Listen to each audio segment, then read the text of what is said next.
107. My name is Renata Samuels-Card. Good morning, everyone. I'm Kevin Mendes. Welcome to your Hump Day episode. Thank you so much for welcoming Renata into your space. Ren, let's tease in what can they expect on today's show. UB is going to be in talking about their new history program for all those persons that are interested in education or opportunities.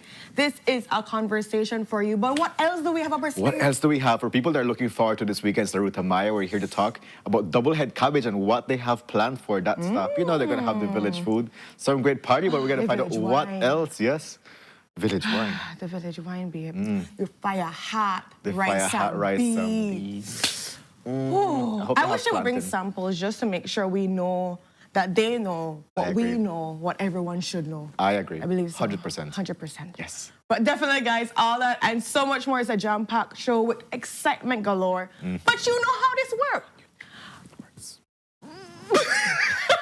She missed it. I missed it. I swallowed my breath, my guys. Put your comments in the comment section, make it live, interactive, fun, and respectful. Of course, I swallowed my breath by accident. You know what funny? I swallowed it. Anyways, let's go.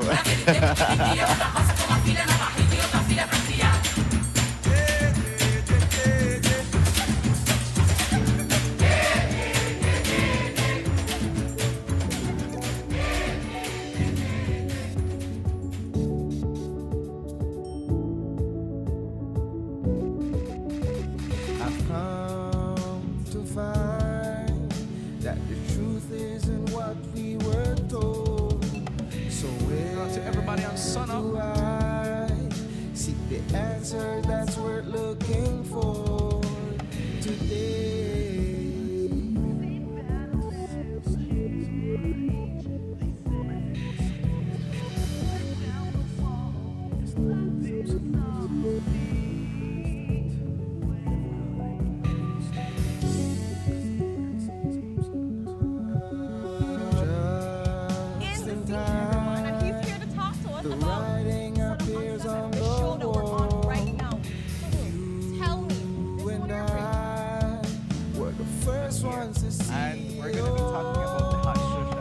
world that we see may seem that will never change. They say, but if you tear down the wall that's blinding us all, you see the way today.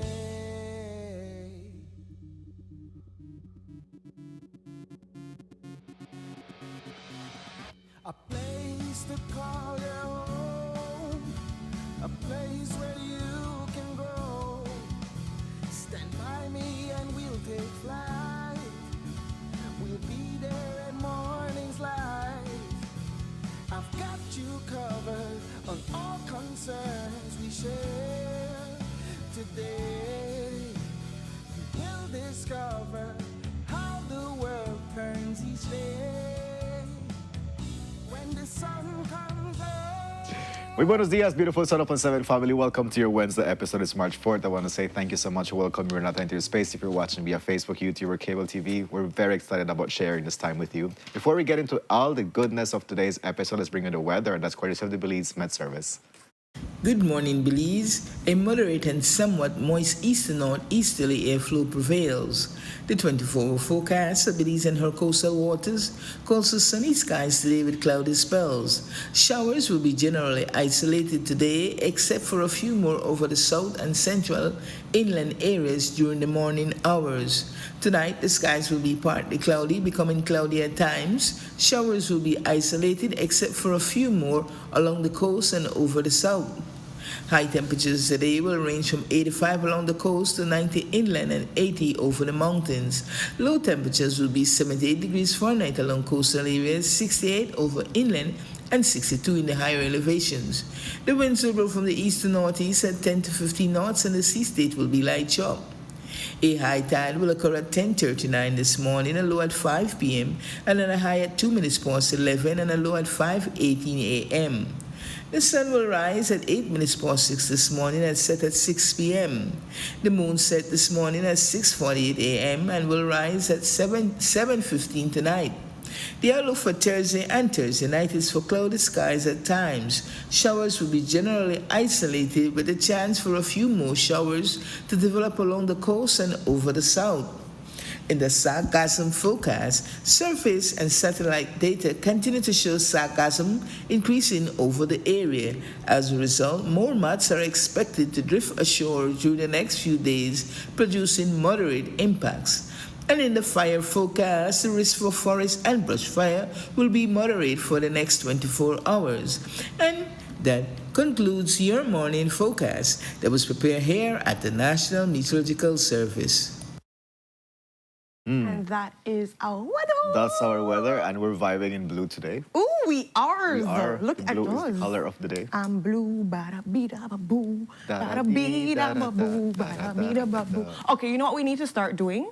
We need to start like randomly like breaking out into song when we mention a certain word. Okay. Okay? All right, I can keep up with if that. you if you It does not if you involve know us- alphabets. Like no. Yes, we know you're not good with alphabets, Kevin. But like just randomly, just out through nowhere, we just like start singing a song.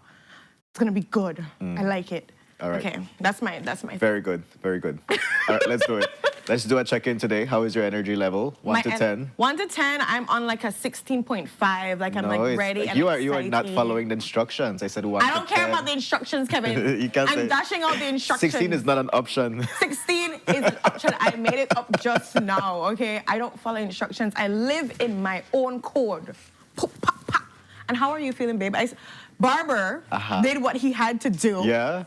Okay. People were talking about it from yesterday, Kev, so we have to like comment on it, boo. Like thank you. we got like trims up. Like why we look Okay, extra now sexy. now you're making me blush. We're looking extra sexy. Okay. Yeah, you know, like I always love the opportunity to like just like come up with a different energy, and I think changing hairstyles I probably appreciate. Everybody that goes yeah. through like going some makeover, you just realize, you know, like a different wave and energy that comes to you, and that's what I was going for, you know. So Baby, you succeeded. I'm embracing Like, it. Yeah. Kev's got his sexy on, okay, Yeah, guys? So we don't that's know what true. Kev going to do, but we just know Well, he's I'm doing warming it up for a sexy. trip too. Ooh, everybody got playing bati? Everybody got playing bate. It's the time of the year, you know. Everybody, no, it's true. It's true. You just came back. And I'm Brandon going to is go again for just like a small second. Brandon is like out in Colombia at the moment. Yes, and then living his I'll be best leaving. life. And then you're going to be going to it? I'll be going to Rio. Brazil. Rio? It's going to be awesome. It's gonna be awesome. I'm very excited. Guys, playing bati people that's on 1.7 apparently. Like, I love they it. just, because they got passport, they make sure everybody knew it. That is true. It also makes us interesting, you know, because we come back with stories to tell. You do, and then you also, I think going up to any place allows you to have an appreciation for your country, but also to see things that can be improved on. Yeah. And it makes for dynamic conversations in general, just Yeah. to say, you know, well, this country practices it this way. And I always ask people on tours, like, how does your country do X, Y, and Z? And you get to learn different things. So, yeah. That was good. Yeah, and I'm grateful for the opportunity because I got a scholarship to do a course in Rio. So I'm doing a course to improve how we approach healthcare to better respond to the needs of persons with HIV and persons that are vulnerable to HIV. Like, how does the system cater towards the individual to ensure that we have a holistic, comprehensive healthcare service? Oh, baby, so you're coming back with skills and knowledge. Come on. And then a couple days to like just travel and enjoy. Of course, you always have to take a couple of days for yourself. So yes, it's how long on a you really gonna be good gone? mission. 9 days. 9 days. Okay, that's It's good. Yeah. All right, you're just gonna say, because next thing you know, Kevin gonna take a whole month off and say, hasta la vista, baby. Yeah, y'all would not miss me. We would miss you, Kevin. Like, who's gonna do the socks? Who's That's gonna true. be shady? They're talking about my socks, and it says peels over head over peels. Yeah, because Kevin likes planting, but this is a planted banana. It's a planted banana. A banana. A blogo. Oh. But let's dive into our couch guys. talk. Yes. And into all the nitty-gritty. All right. So the first conversation that we're gonna jump into our couch talk is that the rape charges against attorney O.J. Ellington were dropped in the court yesterday. In a matter that took less than 3 minutes, they basically showed up to court. The DPP presented that they're no longer prosecuting the case. The victims or the persons that were accusing O.J. Ellington of rape withdraw the cases against them, and that was it. You It's know? done. Buddha, buddha, bop, pop, pop. I think what felt a little bit flatlined for this whole thing, and maybe Tell just me, tell Kev, me. maybe I would just love to me. hear it. When this whole case came about, it was really big. A lot of persons were like coming out, being a lot vocal on when it comes to lawyers being involved in prosecution and like what takes place with cases like this.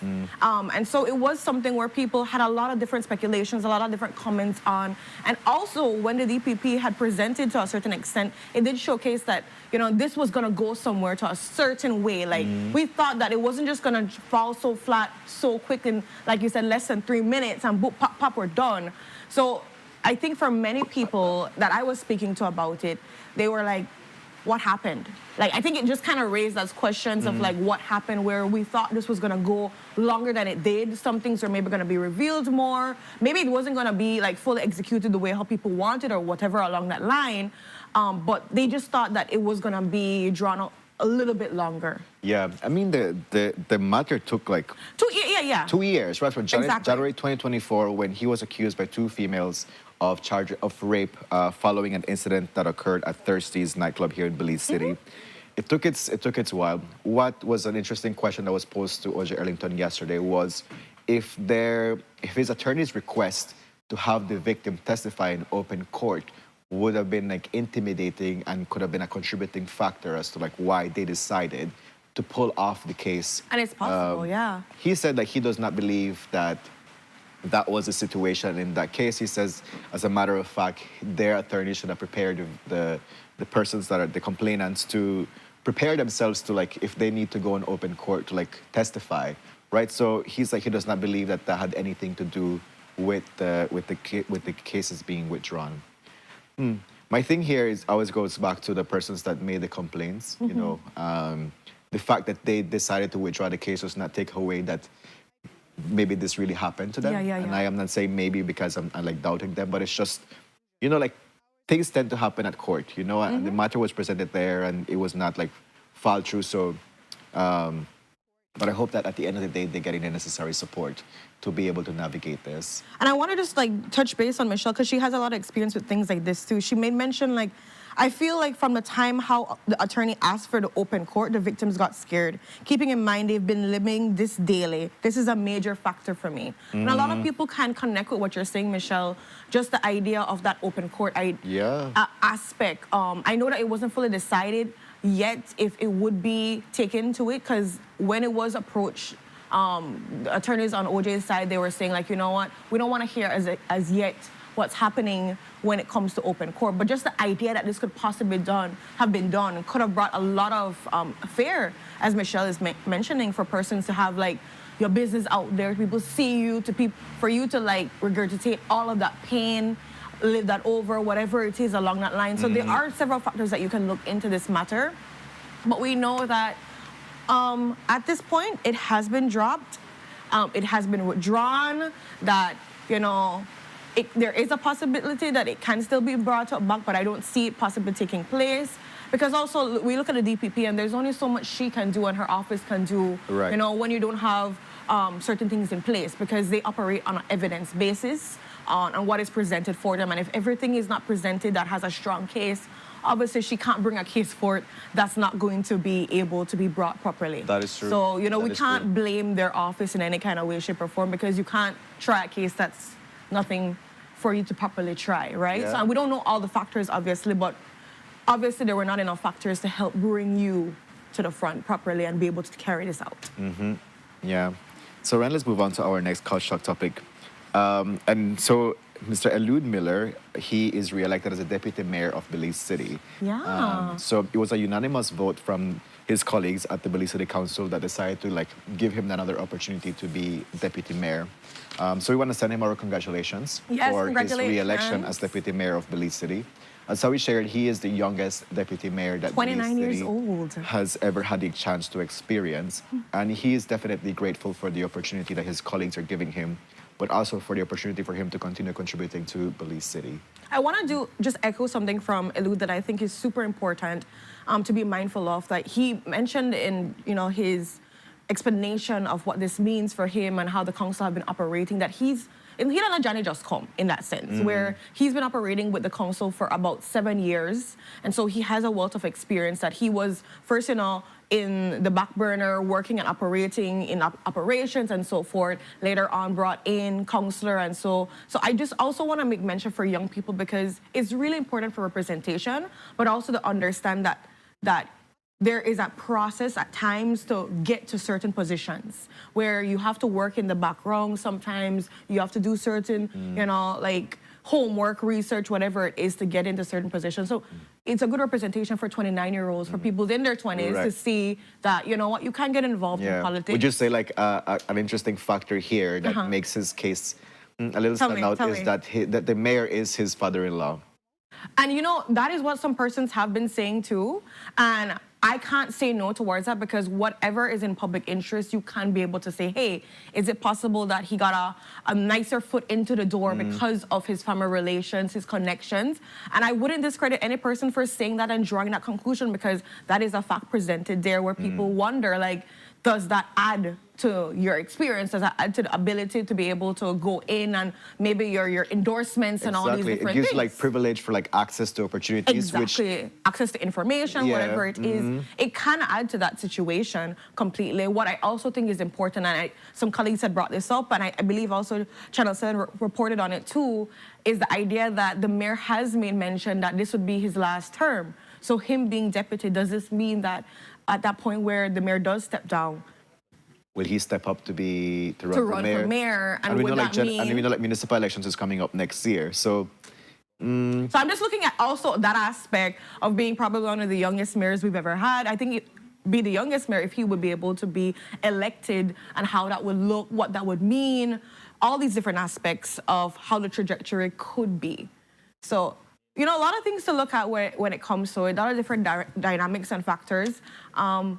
And we'll continue to watch the story. But regardless, congratulations to you, Deputy Mayor Elude Miller. May you continue with your reign and with everything that the council is doing. And so, yeah. Word rain is funny there. I put rain. I don't know. I feel like that. I just say, It's very monarchy. Yes. It's just the mind. It's just the mind that you just naturally say, like, continue with the rain. Chip, chip, cherry. And it's raining outside. That's a different rain. I know it here, guys.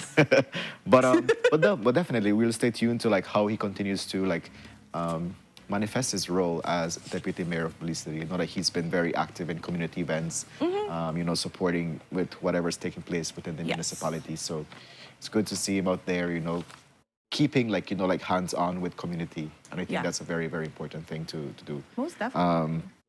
Let's move on to our next conversation. And one thing we announced is that municipal elections is coming up next year. So, of course, like political parties are warming up to that. Who has warmed up but is notifying us a year later about it is the Elections and Boundaries Department, who shared that some municipal boundaries have shifted. Slightly shifted. Slightly shifted. Shift through. But what? It's so cute. It's a shift-through happening here where, like Kevin has mentioned, there are boundaries that have been shifted. And in this sense where some persons are not counted in the tongues as they were before, and then some persons are now counted in tongue zones and the election zones as now. And that's the best way how you can say it. Because that's the information that's the information that we got. Like municipal boundaries have shifted. So some people that used to vote in certain areas, they got moved to another one. So at the moment, the municipal boundaries, the Elections and Boundaries Department is in a process of reaching out to the different persons to let them know, like, hey, you have been shifted. Kevin, you have been shifted. You have been shifted. This is your shift. Take your shift. Which I feel like, like if this is a process that took place from last year, April 1st, 2025, people should have been duly notified, because I feel like part of the opportunity to exercise in elections and voting, there needs to be a proper voter awareness and voter education. And that is now in preparation of like who is going to be your person that's putting their name in the ballot for this area. How do you connect with them? How are you addressing your interests? All of these things, right? There needs to be a proper process of like getting voters involved. But So they're saying that they're gonna be reaching out to persons. They're going to be reaching out to notify them. persons to let people know, like, you no longer can be able to vote in this zone, or you have to be voting, whatever it is, under the sun. So we're going to see how this plays out, how this looks. And for persons that are wrong, or I think this would be a perfect time to ask questions. But the thing is, when I also think about tongues in these zones, I think about persons in rural communities that might not even be paying attention to all these things, might not be interested in the idea of voting or really be keeping up to date. So it's also an idea of how good do we bridge that gap of education, understanding, meeting people where they are. Also bringing back the idea of expressing the responsibility to vote, the right you have to vote, and the importance of a voice, you know, in our democratic process, even though sometimes it doesn't feel that way. But my little shade just had to come out a little bit. Yeah. So like an interesting question with this topic, Ren, is that we asked if this has anything to do with the Redistricting. redistricting. Thank you. And no, this has nothing to do with So redistricting. no people, for persons that might try to be making that connection, this has actually nothing to do with redistricting. This is just basically a shift in the boundaries of them in general, looking and redirecting those things. Redistricting would be a whole next process that we've wanted and talked about so many times, so we're not getting to the rant about that, but it's totally separate in that aspect. Yeah, and that's the next thing, right? Municipal elections is coming up. Then there's general elections coming up again. Still no redistricting. And still no Have we had any redistricting. conversation? I know the Prime Minister did make mention that before the new general elections, there would be redistricting. But We've heard the story before. But play the song from Kevin. We've played, play the yeah, we've heard the song. story before. You know, so it's like, will it don't happen know. this time around?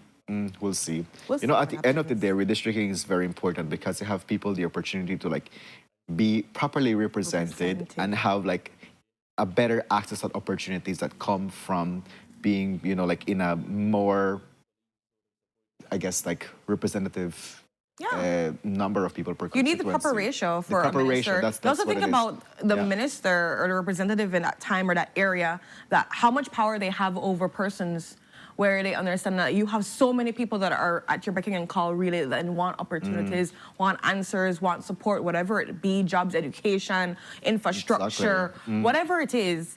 You think about that ratio and say there's some persons that can be able to properly disperse funds, and then you look at that because you remember representatives get a certain amount of money. So how much can you help these constituents when there's Yeah. so many people That and is so true. many needs and you have so much money? So redistricting really helps everyone in that way, shape, or form. But you know, some people have their die-hard person and Kevin might know they're in this area no more, and Kevin is a big voter, and Kevin whole family, whole 7 latter day. He granny, uncle, auntie, and cousin on the left and right hand side, all vote for me. And now Kevin now they in my spot. Who Kevin had to vote for? Who your family had to vote for? So ruffle some feathers as always, because No, people don't like definitely. change. Yeah, and continue that conversation on the power of this redistricting. Well, let's move on to our next couch talk topic. This was a regional conversation that took place yesterday, where they were like analyzing, you know, CARICOM and young people, and how, you know, young people, like, they have a high level of crime involvement, but also about 24% of Caribbean youth, they are like unskilled, if we can say this. Yeah, I'm not even sure how to describe it, because they talk about 1 in every 4 young person. I don't think people understand that ratio and in the region what it means, not just Belize, but regionally how devastating that is to look at. Because they mentioned it's called a NEET, the idea of NEET, which is not engaged in education, employment, or training. About 24% of them are not at all engaged, anything education-wise, anything employment-wise, anything training-wise. And for me, that's very alarming to look at. But Kev, beyond just the idea of not being involved in these aspects, the data also looks at our highest exportation in the region also looks at talent. That we're more people are leaving to go abroad, to go to other parts, not just the Caribbean, but whether it be the US, Canada, Asia, these places, to take their skills, their qualifications, and go find work elsewhere. And we've talked about this conversation so many times, where people get amazing scholarships and they decide to stay. They decide to find jobs elsewhere. And we look again at the idea of what is causing or pushing or pulling, keeping people's interest in their country. what's going on in that aspect. I know what was also mentioned in the interview with Jules and one of the representatives is they say that like in St. Lucia, I believe, if I'm not mistaken, that there are programs where they give funding to these business owners to help them, expand their business. I know that, we have done the same thing here, but I also look at the aspect of how much is given, how much is really needed. What is the aspect of really feeling like you have the incentive, you have the necessary connections, the advantages to stay in the business, in the market, to be profitable, to expand, to be able to export one day? All these things are questions that I'm sure business owners ask themselves all the time, and dabble with the idea of what does it mean to actually keep afloat. Yeah, it was a very interesting conversation that was shared yesterday in the news, especially as we like going back to the two things. One, there's a lot of young people who get opportunities to like go and study, and improve their skills and their knowledge, and decide not to come back to their respective country. So like there's that. But the next thing is, okay, so like good for them in terms of like be able to access education. But what about the 24% of young people who do not have this opportunity? What are they doing? What are they doing, right? So like how does that contribute to the well-being of society, to their well-being also? The poverty level. To the poverty level, like it is very concerning, right? So it's like, what are the different governments doing to ensure that these young persons, they have an opportunity to build a skill, right? We have like, now I think it's more like obvious that people are, rather than going to academia, they would go to like a vocational school. Which is awesome, by the way. Which is awesome, right? And there is like a higher demand for skilled labor. But at the end, it's like, how are we meaningfully contributing to access? That's the thing, right? Because it's like 1 in 4 persons just to be a bum, is that what it is? Like, what are you doing? Could that be contributing to the crime level? What's happening when it comes to, bring children into this world? Because we have to think about the spaces that this 1 in 4 persons take up. You have to think about, they're going to be growing up, and they are growing up, and what the access that they have, what are the opportunities that they have or not taking whatsoever, not having any gainful employment, not having any kind of training and skills.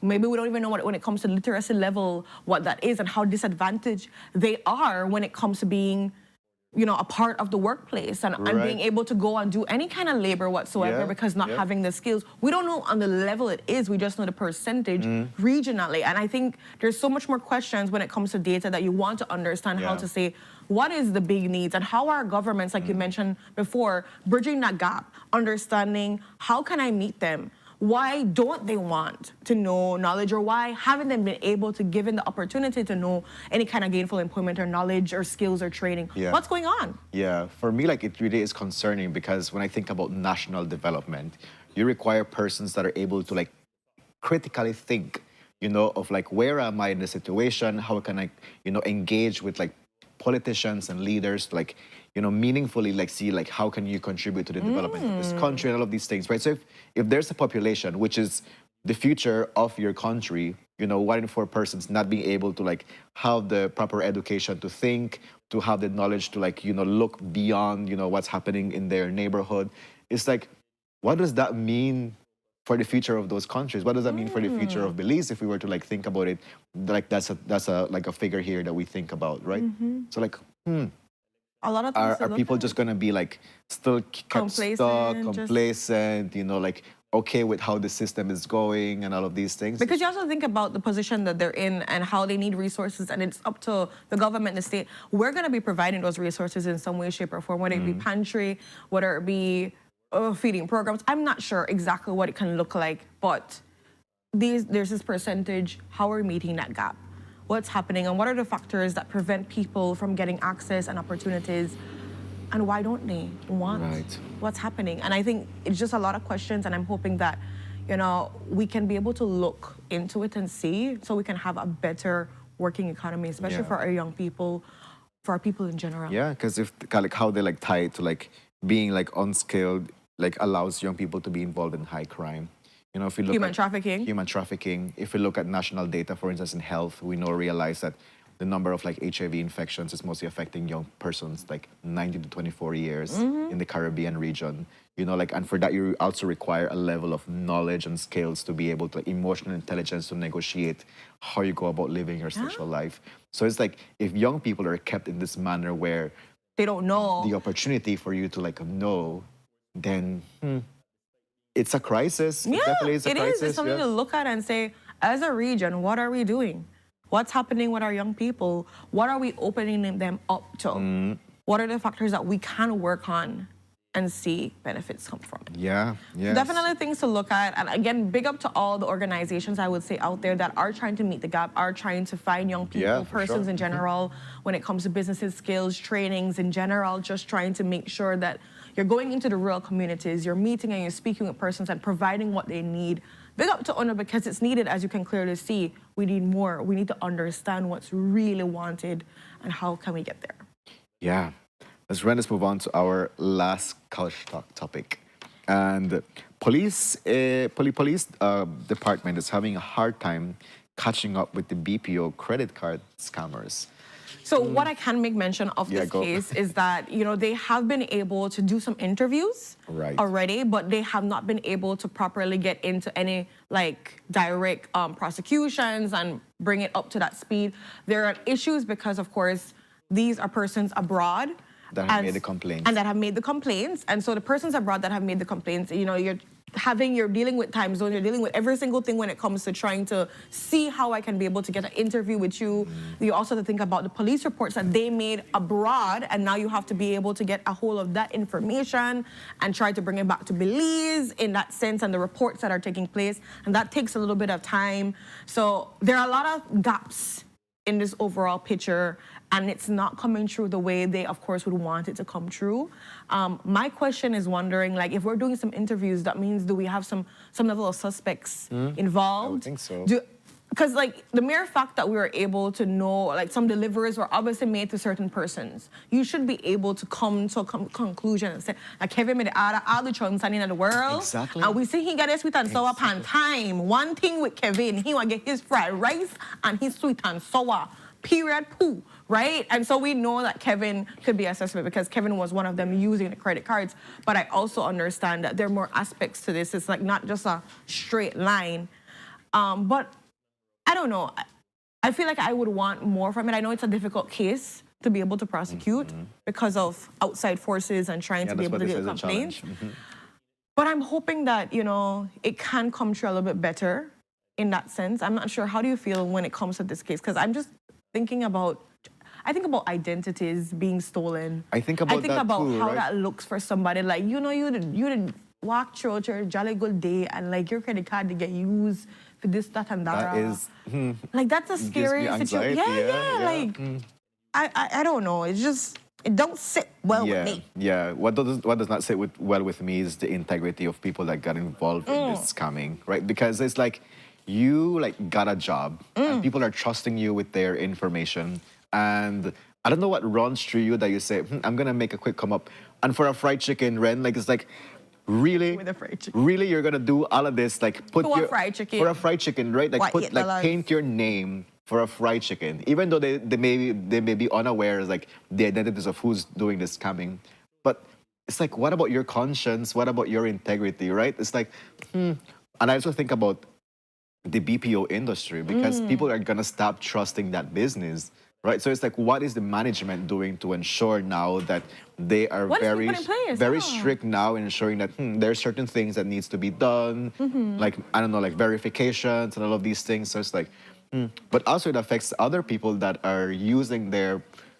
own credit cards to make these purchases, and now these businesses are saying, we not trust this because of X experience of getting scammed, right? So it affects many things just because some people had the audacity and the lack of integrity.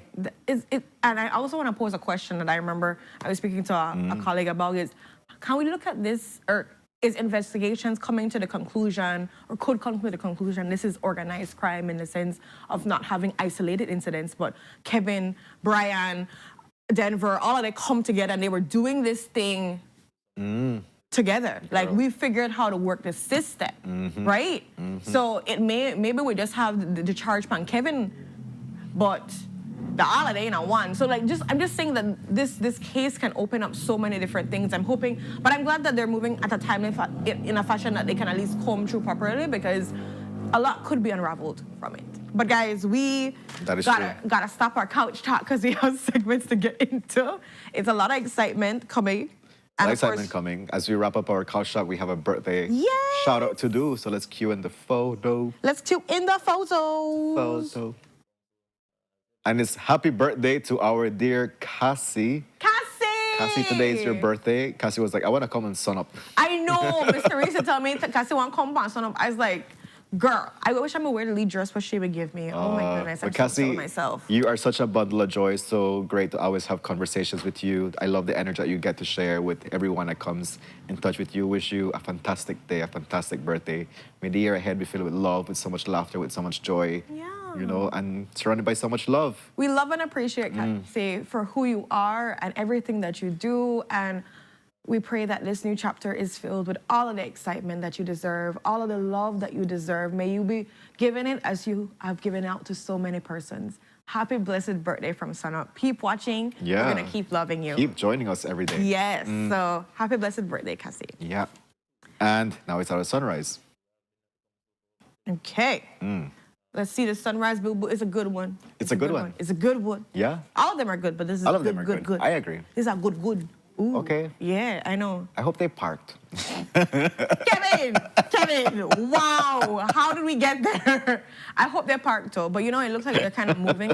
Maybe they slowed down to take this picture. So Maybe. This is from Hasak Reyes, and guess where it's from, Kevin? This is from Orange Walk Town. Esperanza. Esperanza. I don't want to hear it, Kevin. You're going to get revoked. I was just about to say, my Orange Walk people, shout out to y'all to start with.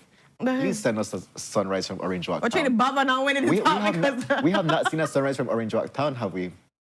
Kevin, we have not. What about our Draqueños? I don't know. Like, while you're the bio tacos, take a photo, you know? The tacos too good for me. And you could put the tacos in the frame too. That would be even better. Oh my gosh, that would be so amazing. Orange Walk folks, and I give no ideas.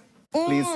We're gonna capturing the moment, guys. Please, let's do this together. I think that would be a great scene. Your tacos and the sunrise. Oh, with the sauce. So imagine the sauce to drip. Oh. All right. We got off at the same time. We want tacos. But guys, we've got to go to our commercial break. Thank you for everybody that's put in their comments, that's been tuned in, that, you know, are feeling frustrated, feeling happy, feeling whatever they're feeling. We appreciate always what you bring to the table. That is true.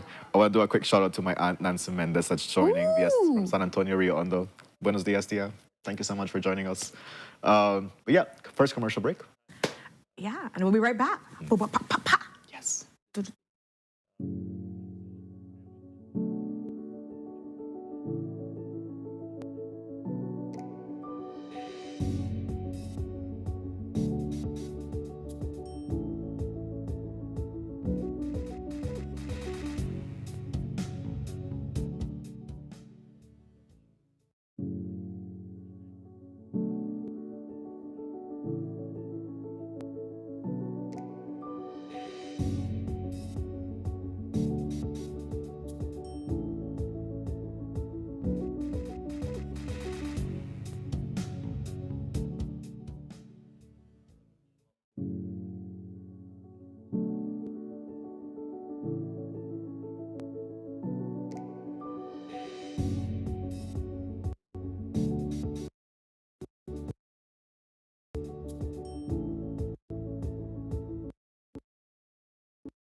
At RF&G Insurance, we're committed to safeguarding what matters most to you, offering coverage mile after mile. Our offices and agents located across Belize ensure that you are protected. Secure your property with RF&G Householders Comprehensive Policy. From your home to your belongings, we offer protection so you can enjoy life to the fullest. For more information on your coverage options, contact our team of experts today or visit your local agents. We'll be ready to assist. Don't forget, it pays to get it right with RF&G Insurance, a Rowe Group company. BTL has already agreed to pay severance compensation to former employees that qualify. BTL's board has approved that we want to pay. The company wants to move forward without delay and settle with everybody. But leaders of BCWJ who claim to represent those former employees insist on continuing to protest. We continue protesting. Reasonable minds have been asking, why? Here's the answer. The activist senator who is pushing them actually owns a company that submitted to BTL a bill of $183,000 at the rate of $900 an hour for legal advice allegedly provided to BCWJ. And now an internal chat reveals leaders of BCWJ want the former workers to pay them commission from their severance compensation. The proposition reads, everyone should give Emily, Mike, and the other leaders a contribution for their great help in all this. Continued protests are profitable under BCWJ banner. Not so much for the former workers, but for the leaders of BCWJ. It's not only making sense, it's making dollars.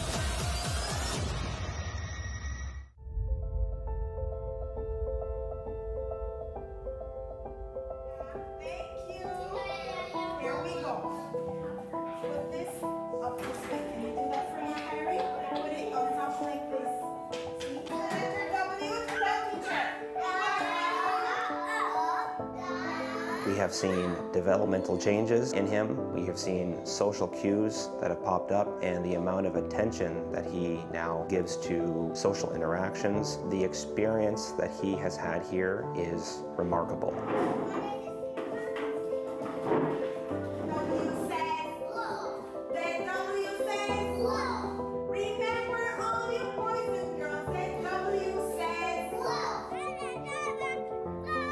It's been tenfold since he's been here. Preschool is where children come and they develop their social skills, their communication skills, their language skills, and those are some very important skills that they need to better set the foundation of their education before they move on to primary school. Because 90% of brain development happen before the age of 5, if you send them to school at the age of 3 and 4, they have that time span which they can learn and grasp. Also, stimulation is very important for them, and that is what preschool provides. Very good, Cheyenne. It will teach her communication skills, how to be confident, loving, sharing. Those skills are some stuff that we need day to day, and then definitely when she goes to an older school, what they call, she'll definitely need those attributes. So it's just like they're little. I believe that they're little sponges. Anything that they're learning, their surroundings, they're absorbing. If you see a child with blocks, they are building something, they are using their imagination. So maybe in the future that child is going to be an engineer. They learn through songs, through nursery rhymes, that builds their communication skills. It might seem like nothing to us, but that is something very important to them. Preschool is not about pushing or pressuring academics. We set that foundation so they build their confidence. That is one of the main things that we want them to do. Building confidence will make their academics in the future years much more easier for them.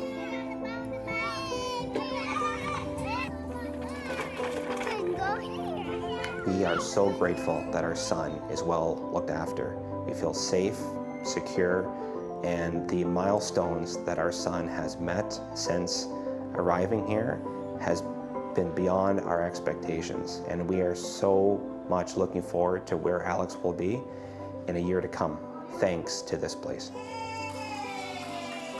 Start strong. Scan the QR code to find a preschool near you and register your child today.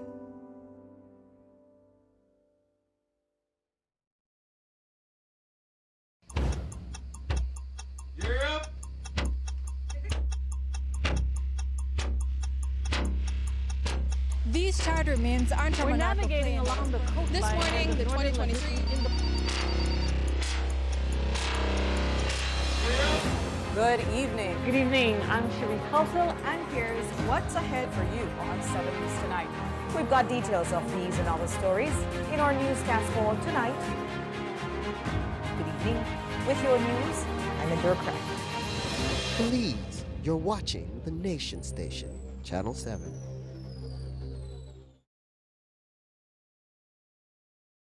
Wake up to positivity and inspiration. It's a fresh and diverse twist on your mornings. Tune in to Sunup on 7 every weekday morning at 6:30 a.m. right here on your nation station, Channel 7. It's the morning show you don't want to miss.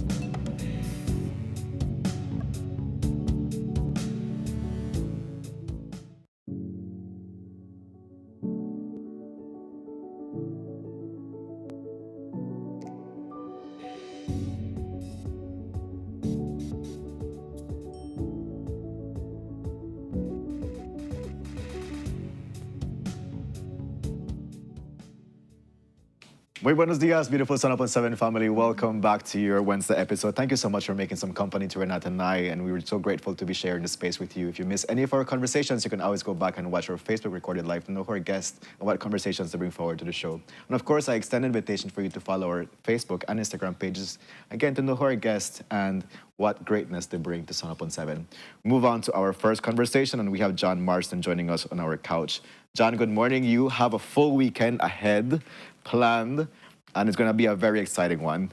But before we get into that, how is your energy level on this Wednesday, 1 to 10, 10 being the highest? I'm excited actually to get rest now. You get rest? Weekend, I don't get much rest. I have to rest this week coming up to Friday. All right. So what would that be, like at 8, 7, what is it? About 8. An 8? 8 is decent for a morning. And I think I could go much higher. She's at a 16, just so you know. Yeah, 16.5 to be exact. Get your numbers correct, Kevin. It went 0.5 higher since our commercial break. Look at that. It was 16.5 in the beginning, right, Brian? All right. John, but also joining us via Zoom to have this conversation with you is DJ Reem. DJ Reem, good morning. Thank you so much for joining us via Zoom. Good morning, good morning. How do you feel about this upcoming weekend? Oh, it's going to be amazing. It's going to be an amazing weekend. Yeah, what is one thing you're looking particularly forward to from this weekend? It's 3 days, 3 different events, but what is one thing you're looking forward to? We're bringing in people from overseas, from all over America, Jamaica, Turks and Caicos. Belize, get ready to see Belize. That's one of the main important things, so people can actually get a feel of the Belize vibes, you know? And I would love for you right now, people that are listening, watching this, if they're hearing you and they want to like come, or they're still like on the fence and then already, or they don't get that, what would you tell them or be your echoing message to them for them to make sure they come out to hear you? And of course, everyone that's going to be bringing their best game. What would be, your lasting message, your call in, get in here message? Wow. Oh, well. Or DJing in Belize, it's always a vibe. So we're bringing in DJs from out of town as well. We have Dirty Deck, Super Twitch. We have Paul Michael, DJ Broil Bree, which is a female DJ from Boston. She's really amazing. We have a host of DJs. We have all the local DJs that's there. So it's gonna be really good. It's gonna be a good vibes. I love it. I love it. We're gonna get some more details from you in a bit. Let's bring John into the conversation. John, first of all, a viewer is saying, John, I may think you forget Sunup address. It's been a while. They miss you. They miss you, because they know you're always up to something good to bring to the people in terms of entertainment, and you're creating it properly to ensure that everybody has a great experience. Yeah. So this time you're creating 3 days. Yeah. So this was an event. Me and Reem, we spoke about from last year October. We've been planning it, Wow. getting like he said, we're bringing. I think our numbers are at about 92 tourists that are flying in between Friday, and Thursday and Friday to come and party with us. So like Reem says, I want to encourage Belizeans to come out and show these people we know how to party. Right? We've created 3 different type of events. Okay. Right. The first event is the Welcome to Belize pool party. We'll be having that at the Hakim Shipyard. That's a taste of what Belize has to offer. It starts at 6 p.m. and it finishes at midnight. Okay. Why midnight? Because we have to give the people and it might be a little jet lag. We want to give them enough time for just taste Belize. This is just a taste of how we are start Belize. This is how Belize party. So after work, we call, drinks will be cool, music will be on point. Like Reem said, we're flying in a total, I think it's 9 DJs. Wow. Along period with about 9 of our Belizean DJs. Not all on one ticket, but they'll be shuffled together. Okay. The pool party starts with a nice kick with Reem, Dirty Decks, YG from Belize, Firestarter from Belize, Double Electric. Who am I missing, Reem? DJ Shakes from Turks and Caicos. Worman A School.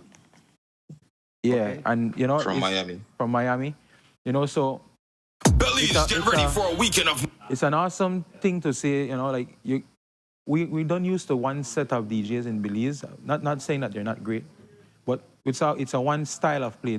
You're getting 9 different types of play every night. Yeah, I also feel like it's equally of like importance and so good that you're able to give Belizeans an experience to international DJs, because not everybody has the opportunity to travel or go to these events that they're playing at. So you're saying, I'm going to bring them here so you can also get the opportunity to experience them. Yes. I think that's a great treat on its own. It's a good thing for our Belizean DJs as well as our people, because our Belizean DJs get to measure up and say, I can play like that. They might see a style that Reem brings to the table and say, let me try that so Belizeans get a little taste of something later on when I play, right? So the second night we moved to San Pedro. We take the party to San Pedro. Okay. At the watermark seafront. Okay. So it's at the watermark, but it's on the sea. So the teams for all of these events we're giving the people a vibe, like a tropical vibe. We want them to understand how beautiful Belize is. So we're going on the seafront of the watermark, down on the ground, in front of the sea. We're creating a nice ambience for them. This is called the Colors Music Fete. It's an expression of color. We're doing it the 90s, 2000 versus the 2010 and up. So we have 2 teams. Okay. We have team 1, which is the 90s,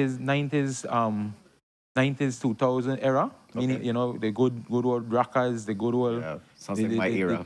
That's for we know as music, right? So that one features team 90s, 2000, Super Twitch, Champion Squad, Paul Michael, Firestarter, and DJ Jago, all representing the 90s, 2000 era. And then the 2010 era, we have Code Red out of Jamaica. They are one of the top DJs out of Jamaica. Very, very entertaining. Dirty Decks, DJ Shakes, DJ Dev, and DJ Khaled from San Pedro. So we're mixing up our San Pedro DJs in there. They're going to bring the more no type of music, right? The ones where the Raja Wild, the different guys, them, you know, we like them, but we prefer for 2000 music. So I got 2 different style of play. Definitely. And we're inviting people, you know, to express the colors, come out in a bright colors. You know, Mars Production love them bright colors. And then we end it with the biggest, the baddest, the best party from our Sunday, which is the Bacchanal Sunday. Oh. And we're doing the Girl Power team. Ooh. Right? The Girl Power team is we're empowering the females. We're asking females to come out dressed in your pink, your white. We're giving you a Bridgerton kind of team. Really? Okay. Yes, man. I wonder how they were. I didn't try to see how they could do that. Lift the dress and, you know, like, I don't know. That's not the part is Thank you designing for that, right? My imagination just went somewhere else. Not the dress like part. That's the venue will be dressed like the Bridgertons. Okay. So that one features, of course, a host of international DJs again. We have coming Super Twitch, Code Red Song. We're featuring DJ Royal Bree. She's an awesome DJ hailing out of Boston. Okay. Wicked vibes, and she's the highlight for the night. She's going to be the highlight for female. She's a female DJ. She's going to be showcasing what females can do in the DJ realm. We have YG Song from Belize. We have Jago from Belize. We have Joshie Vibes and Fresh. And, of course, Champion Squad to end it with us, right? All Belizean price for all the events is $40. Right? Wow. We've tried to create a price that everybody can afford. Wow. We also encourage people to come out. We use card or cash. We accept both at all events. Again, it's an event that we don't normally get in Belize. We don't normally get so many international DJs. Yeah. We don't normally get 3 events back to back to back. I mean, you don't have to attend all. You can attend which one your I'm sure you encourage them to follow all of them, no? I have been getting people that asking for a price. We have the price on Quick Pass for the bundle. Oh, nice. Okay. Right, so we're giving a discount if you want to attend all. But it's a vibe, man. I mean, I love it. Come out and have a good time, get an experience. Yes, I think that is going to be an awesome weekend. I look forward to the parties. Look forward to not sleeping. And the recovery afterwards. This Sunday I'll probably be knocked out, but be complex is a good friend to have. I try to make sure I take my vitamins. I try. I'm hoping everyone takes their vitamins and they're ready to come out and have a good time, have safe, clean fun, and enjoy fully. Because everything when John does it is gone to a different level, and it's an experience for persons to have. So if you're looking for what you're going to be doing this weekend, I got 3 events with you, Sam. I'm going to all. That's true. Because if they want boycott Ruta Maya, like they already have something else to do, right? So, yeah, because that's a hot topic also. But definitely, I love that you are giving people the opportunity to have different experience. It's March, the weather is beautiful, perfect to be by the poolside or the beach. So it's definitely going to be a great experience. Someone was in and he asked me, when is the best time to come to Belize? I said, you're here March, now. April is one of the great March is the prettiest time in Belize, I think. Definitely. Yeah. Right? So as we're wrapping up, John, is there any final remarks that you, DJ Reem, want to make? You know, like DJ Reem I feel like he did an excellent job in recruiting like 9 DJs to come to play at Belize. And he's like, I want you to come and experience the Belizean vibe. Aren't you curious to know how he describes the Belizean vibe? Ooh, okay. Because that was like the marketing point, yeah, right? that's the marketing point. Because we got 92 persons flying in and everything. So like, obviously, we know that things happen. So DJ Reem, as we wrap up this conversation, please describe the Belizean vibe and put it in a way where you invite our viewers who are tuning into this conversation to come and join you and everybody. Catch that ticket. Yeah. Catch at these different events are taking place this weekend. All right. So the Belizean vibes. All right. Let me start off saying, sometimes some of the parties here in the States, we tend to don't party. We tend to just stand around and pose, and we want to look good for the cameras and stuff like that. But in Belize, it's like always straight non-stop party. So I want the people here to experience that there and know that we don't just have to go to Jamaica or Trinidad or somewhere like that to experience a vibe like this, because Belize has that same type of vibes as well. So I just wanted to bring that experience and then bring the experience of the States to Belize as well. Because Colors Music Fest is a party from Miami as well. So so I wanted to just mix the two of them together, and me and John really and truly we executed it properly. So we're planning to deliver a great weekend for the people. All right, so come and have a great time. Yeah. You know, you're gonna be looking good, but also gonna be partying super nice. And there is something for you every day. Yes. So come out and get the bundle, come out to just 1 or 2, whatever it is that you want to do, just come out, have a great time. Let's really get an experience that you'll never forget. So thank you so much, gentlemen, for planning this. We're looking forward to seeing pictures and looking forward to seeing people have an experience of a lifetime. Yeah. And with that, guys, we're going to go to our next commercial break, and we'll be right back. Stay tuned. Stay tuned.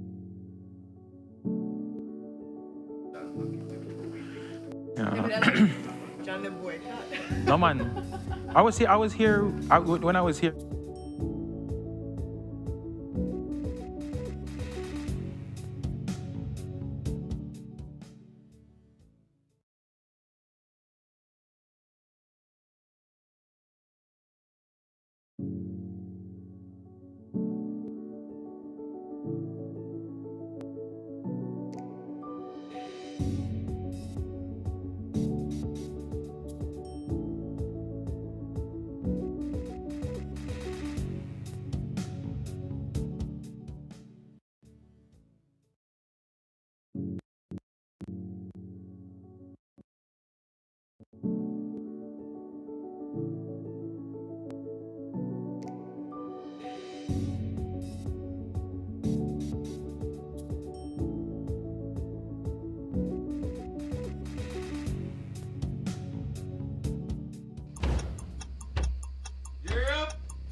These charter mints aren't from We're an apple navigating plane. along the coastline. This morning, the 2023.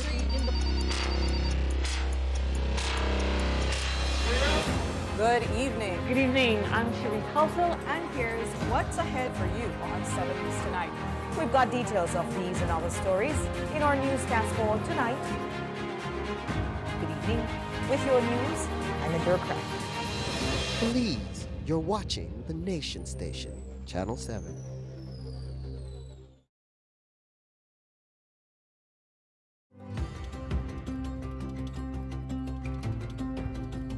For decades, BEL has powered Belize's growth and progress, lighting homes, energizing industries, and fueling national development.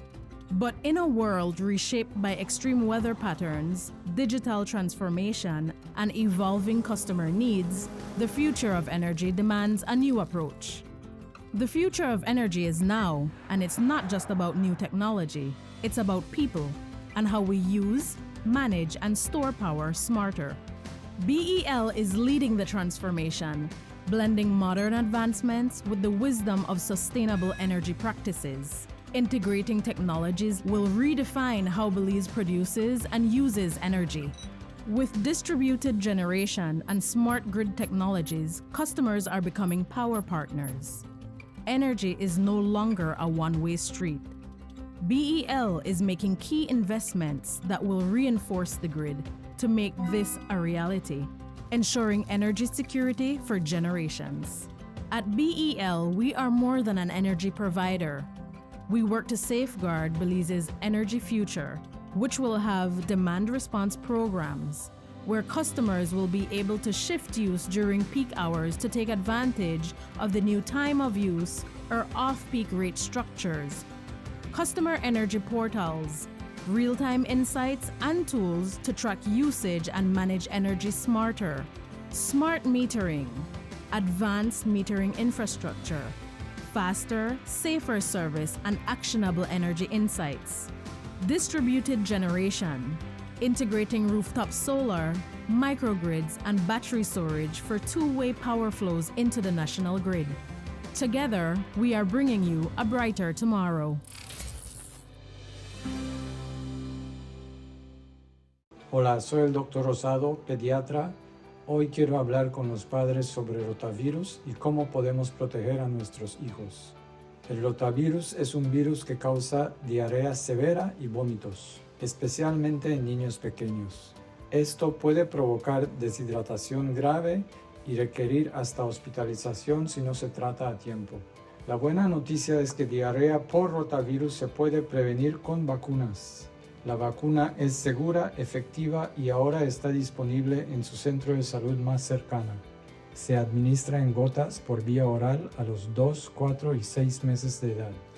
Proteja a su hijo contra la diarrea severa. Visite su clínica más cercana.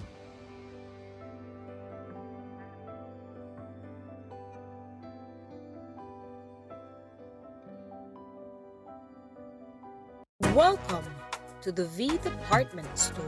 We are conveniently located on Coney Drive in Belize City. That's right on Coney Drive in Belize City. At the V Department Store, we offer a wide variety of groceries, cosmetics, kitchen appliances, kitchenware, electronics, and more. We've also recently expanded to the second floor to better meet your household and office furniture needs. We now have a wide variety of furniture, home decor, and accessories. We have a shared vision for a comfortable and customer-friendly shopping experience. Visit us today and be warmly greeted by our reasonable prices and cordial staff. The V Department Store. Experience the ultimate shopping destination.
Good morning, everyone. Welcome back to your Wednesday episode. Thank you so much for welcoming Renata into your space. We're very excited about this next conversation because the Statistical Institute of Belize has a special announcement to make. The 2026 Household Budget Survey is coming up and is starting this weekend, March 7th. And they're going to find out why is it important for you to participate and how does this contribute to national development. Joining us on our couch to give us all this insight, we are joined by Melvin Perez and Christian Orellana, both representatives of the Statistical Institute of Belize. Good morning, gentlemen. Good morning. Thank you so much for joining us on our couch. Thank you as well. It's a very important topic that we're going to be discussing, right? Yes, The National yes, indeed. Household Budget Survey. Before we get into that, we like to do a check-in, just to see how you're doing. What's the vibes like? What's From the a scale vibe of like? 1 to 10, like, what's the energy level? 10 being like the highest, I ready to jump off the moon or whatever. And 1 being like, I would barely make it through. Oh no, well, from my side, I'll say I'm at 8. Oh, that's a good? Yeah. Okay. How about you? I'm at 10. A 10? 10. Okay. Already. Christian's at a 10. Yeah. Okay. Doesn't beat my 16.5 yet. But we're going to get you there. We're going to get you there. And it's a segment because I always love stats. I like the idea of understanding or getting a better representation of our country. Yeah. And that's exactly what this survey is going to be doing. But for persons that don't necessarily make the reference or can make the connection properly, explain to us what really is the Household Budget Survey. Okay. Well, the Household Budget Survey, it's a survey that practically captures the household spending of the household. As the name mentioned it, right? Budget. Some households, when we administered this survey, we have done the pilot and previous EHPS, household budget surveys. When we are out there in the field, some of the households will come and to us while we are asking the different questions. Hey, you know what? It's the first time that I'm actually thinking about how much I have spent on clothing, footwear. Because some of them might not have a budget, right? They just spend, okay, if we need it, let's just purchase it. But some other households, they do, right? They like, for example, my household, I do have a budget in terms of a monthly budget, how much I spent on food, utilities, fuel, right? And basically, this survey is about that. Right? You go to the household and you ask the different questions on how much you spend on the different items, different sections that we have. And the sections are food, transport, you have health, you have non-durable goods, education. So it's basically covers the different sections of what a household will spend on a daily basis, right? Okay. Yeah. And why is this household budget survey important? Yes, it's very important, and I can't stress this more, right? And the results from this survey is actually what we use to update the basket of goods and services, right? And the baskets of goods and services is what we use to calculate the inflation rate for the whole country of Belize, right? So whenever we publish, the inflation rate for the month of February compared to last year, February was X, Y, and Z. Those results are based on the baskets of goods and services that we monitor in terms of every month. So from this household budget survey, that's the main purpose, to update our basket, because you can, there are some items that, might no longer exist. There are some services that some household will not use anymore, and there are new items as well that are on board on the market, even with the services, right? Okay. And that's the reason why this household budget survey must be done every 5 years, right? 5 years. So that because the spending patterns does change over time. So we have to keep updating our basket so that when we publish the inflation rate, it captures what the household literally are spending at this moment in time. Interesting. Okay, thank you so much for sharing that. Let's bring Christian into the conversation. Christian, so this is going to be a countrywide or a nationwide survey that's going to be taking place. Can you share with us how is the survey going to be conducted? Are you going to going house to house? Give us some details so people can be aware of it. So for the household budget survey, it's a survey, so it's a sample of the population.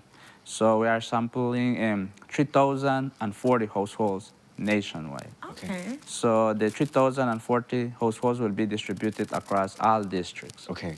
So that 3,040 households will be divided into 4.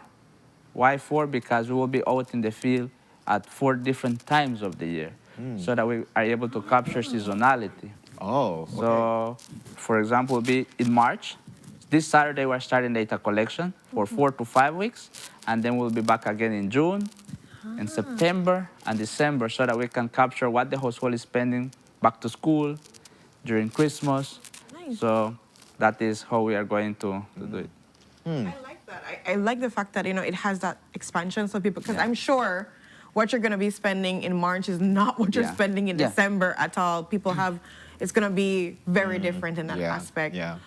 I think Melvin mentioned a really, really important point about people not necessarily knowing the questions that you guys are asking. So in that general basis, because we have the people's, attention right now, what are some of the things that they can be cognizant of and be able to know, okay, they're going to be asking me about this, so I should have this information somewhat readily available? So like Maven said, is to update the basket. So we will be asking basically on everything that the household may spend. May spend. Yeah, so we have 3 main questionnaires. So we have the household questionnaire that looks at expenditure at the household level. For example, utilities. So if you undergone some construction, we want to know about that as well. So anything that you may spend at the household level. So those are some examples. Then we have what we call the individual questionnaire. What an individual may spend. And this will apply for all members who are 14 years and over. So for example, clothing, footwear, if you went to the restaurant, what did you purchase to eat, and other things that you may spend at the individual level. And then we have what we call a diary questionnaire. That is a questionnaire that will be left at the household. So for example, I visit your household today, I administer the household questionnaire, the individual questionnaire, then we will explain to you the diary, the purpose of the diary. So the diary will be left for 7 days. So as a household, you will need to record everything that you spend on food, alcoholic, non-alcoholic beverages, and cigarettes. So today, at the end of the day, okay, today I purchased egg, tomato, you will record it. Tomorrow you will do the same thing. So you will do that for the next 7 days. After the 7 days, the interviewer will come back to check, okay, do you need any assistance, and collect the questionnaire. Oh, I love that. I hope that also helps people to, in a future basis, start to budget. Like to see exactly what you're spending, because it's really important to keep a log of what you are actually spending money on. You're going to be surprised, guys, if you try to do that. Trust me. So very well. I know you mentioned it's really important for persons to participate. I'd like to just, again, speak on that point for persons that are going to be approached and maybe feel a little bit uneasy about being asked about, skeptical about you asking me about how much I'm making, how much I'm spending. Can you talk to them about, how confidential this is, how important it is to give the information once more? So each person that represents the SIB, they are trained. So currently we're finishing a 3-week training where they are trained to understand the questionnaire, understand what each question is capturing, how to navigate the questionnaire, how to approach the households. And when I approach your household, we will ensure that we tell you, okay, all the information that we capture from you is confidential. Nothing that you share to us will be shared with nobody else. At the end of the day, from the information that we collect from you is to update the basket. So this is the Belizean basket. So it will be representative of what the household spends on the goods and services. So at the end of the day, what we capture from these 3,040 households will be just to compile a list of goods and services that the household spends. Okay. Sorry. Yeah, just to add to what Christian was saying, and to give everybody a little bit of history, right? To coming back to the basket and why it is very important for household to participate in this questionnaire. In 2008, we did conducted a household expenditure survey. It was being called HES, Household Expenditure Survey. And at that time, the household reported that they were spending on CDs, they were spending on MP3s, right? Which were items that were very common, very popular at that time. Now, in 2018, we took almost 10 years, or 10 years, 10 years to conduct a new household budget survey, even though I mentioned that it's recommended every 5 years, but, manpower, and it's a very extremely hard to survey. Yeah. So, but we did one in 2018 And while we did this household budget survey in 2018, we realized that MP3s were no longer an expense for the household. CDs, right? So, but there were other new items coming on board, right? So now for 2026 household budget survey, we are already looking at different items that we might see that the household will be buying, such as, membership, subscriptions. Right? They have now Netflix. Most of the households now are paying Netflix. You have the storage, the iCloud subscriptions. A lot of online subscriptions now available, right, that households are purchasing. That's interesting. And also, in terms of clothing, right, you have the current basket that we have right now, we are only capturing new clothing. Right, but now we are seeing that the used clothing, there's a lot of outlets out there, even online, right? So you have the online shopping as well, which is also gonna be captured on the survey. Wow. So all of that is very important, to update our basket. And how we can update our basket is for the Belizean household to participate in this. So I cannot stress how important it is. For you guys to participate. It's very important. Thank you for that context. Like being able to see how culture and Belizean identity and everything shifts over time. It's very interesting to see. So we look forward to what the survey is going to produce for this year. As I start wrapping up this conversation, I want to ask you, Christian, can you please, encourage our viewers to participate in the national survey? What words of recommendation would you have for them? Yes, thank you for that opportunity. Like Melvin said, we cannot update our basket if we don't get the participation from the households. So in advance, we want to thank all the households who are being sampled, and we just kindly ask for them to participate. It's very important for the development of the country. So we will have trained interviewers that will go visit your households. So please open the door and answer the questions. And again, all the information that we will collect is strictly confidential. Very good. Nothing that we capture from you will be shared with no one else. It's just for us to produce that one basket. And that one basket will be representing all the Belizean households. Very good. So not closing the door, invite them in. No closing the door, hold the dog. Hold the dog, offer the tea, sit down, and please get your homework done, because remember, they're also going to be leaving a survey. Because you know how sometimes people don't do their homework. Like, oh my God. And they plan last minute when they come back and they 60 and start right out on some random thing. You remember you bought tomatoes 2 days ago? Let's be as representative as we can and honest as we can. Honest as you can. It's completely confidential.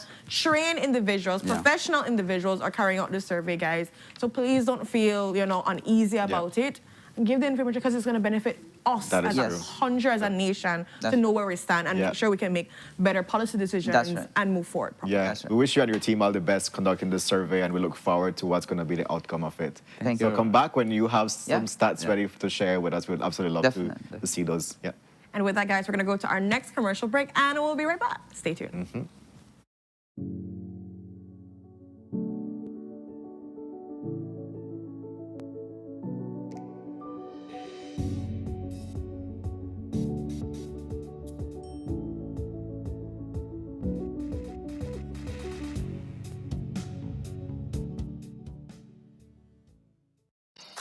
At RF&G Insurance, we're committed to safeguarding what matters most to you, offering coverage mile after mile.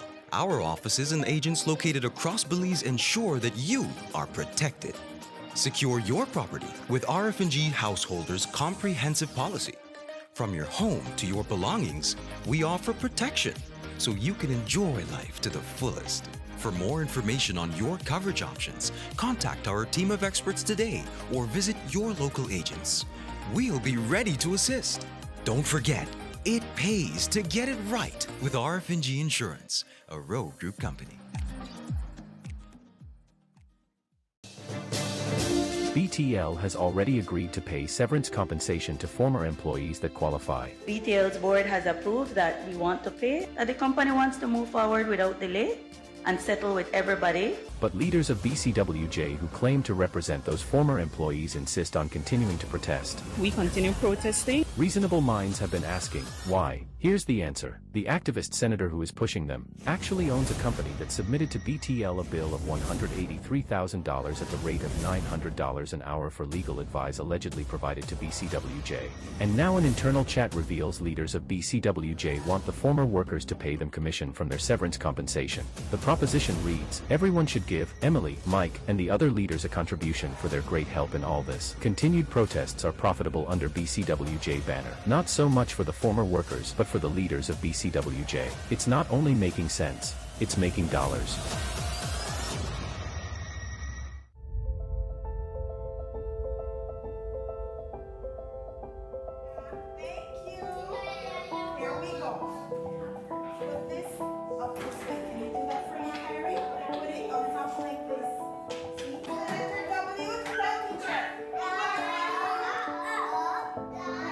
We have seen developmental changes in him. We have seen social cues that have popped up, and the amount of attention that he now gives to social interactions. The experience that he has had here is remarkable.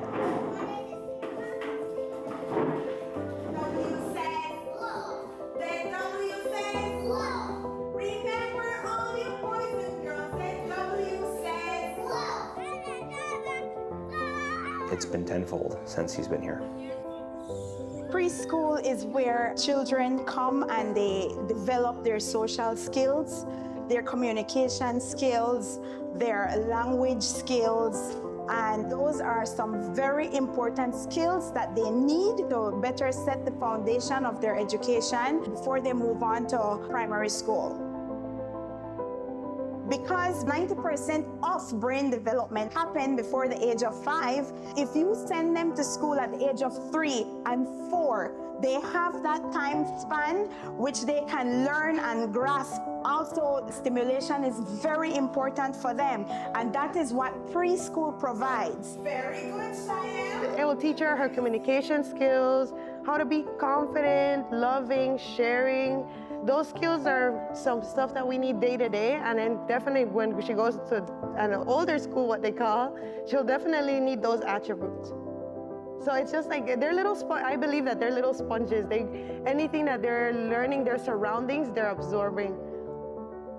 If you see a child with blocks, they are building something, they are using their imagination. So maybe in the future that child is going to be an engineer. They learn through songs, through nursery rhymes, that builds their communication skills. It might seem like nothing to us, but that is something very important to them. Preschool is not about pushing or pressuring academics. We set that foundation so they build their confidence. That is one of the main things that we want them to do. Building confidence will make their academics in the future years much more easier for them.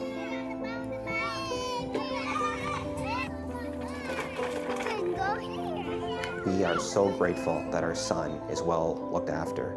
We feel safe, secure, and the milestones that our son has met since arriving here has been beyond our expectations. And we are so much looking forward to where Alex will be in a year to come, thanks to this place.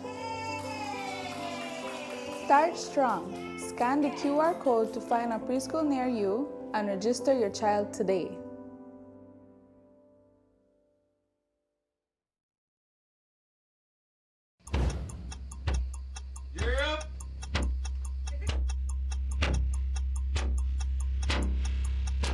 These charter mints aren't We're navigating along the coastline. This morning, the 2023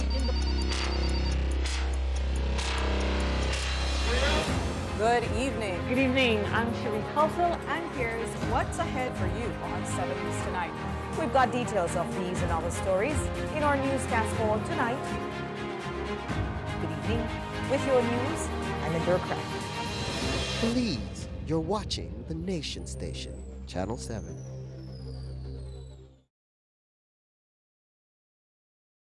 Wake up to positivity and inspiration. It's a fresh and diverse twist on your mornings. Tune in to Sunup on 7 every weekday morning at 6:30 a.m. right here on your nation station, Channel 7. It's the morning show you don't want to miss.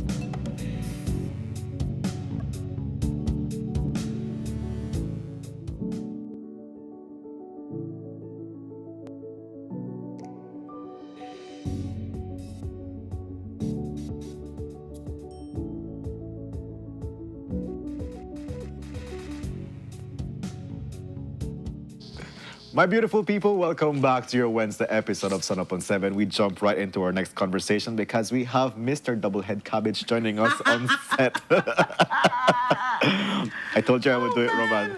So we're joined by Roman McCulloch here, the chairman of Doublehead Cabbage, joining us. So it's fitting, Mr. Doublehead Cabbage. It's fitting me, Mr. Yeah. I think I'm going to use that now. You're no longer Roman to me. You're Mr. Doublehead Cabbage. Yes. That's how you must answer in the street if I shout out, Mr. Doublehead Cabbage. He even got you said Mr. Doublehead Cabbage, then some of the villagers said, Chairman. Oh, you know what? But you even have the shirt where they represent, you know. Yeah, across the back said Chairman. But then I just prefer the Roman. But if you want to put it like that, is fine. That is fine. Whatever makes you sleep good at night. Good. Well, we're using Mr. Doublehead Cabbage for this conversation. For this conversation specifically. And what Mr. Doublehead Cabbage is here to announce is what you can expect at this weekend's La Ruta Maya. Yes. So this weekend, it's La Ruta Maya weekend, starting, well, actually going to kick off on Thursday in Cayo. Okay. That is the opening ceremony. And they're going to start, the race literally going to start on Friday. And then going to be the first stop will be at Banana Bank. Okay. And then the second stop, they're going to leave from there Saturday morning. Then they're going to come to Doublehead Cabbage. Okay. So when you enter Doublehead Cabbage, it's going to be the first event that will be taking place, which is we have different cultural food will be there, different entertainments, which is Youth Connection Band, a live from local Belize artists, and also with, family and friends, everybody will come over and have a nice time. So from what time are you telling people show up the Doublehead? So you could be there, like there's a lot of spot, I send some pictures, there's a lot of space, we have a lot of space there, right? So if you want to get a nice spot, maybe like beside the riverside or somewhere you could set up your own tent and have your own, show, having fun. You could come early by 10, 11. Okay, the race smart. will be there by 11:30, 12. Okay. And maybe, I would say by 1, 2, the grounds will be extremely full. So if you want to come ahead, that is fine. There are a lot of spaces there. It's cool. It's not going to be too warm because there's a lot of trees. It's beautiful. Nice It's and pretty. shady, yeah. And it's basically like a family time, right? So come out to Doublehead and have fun.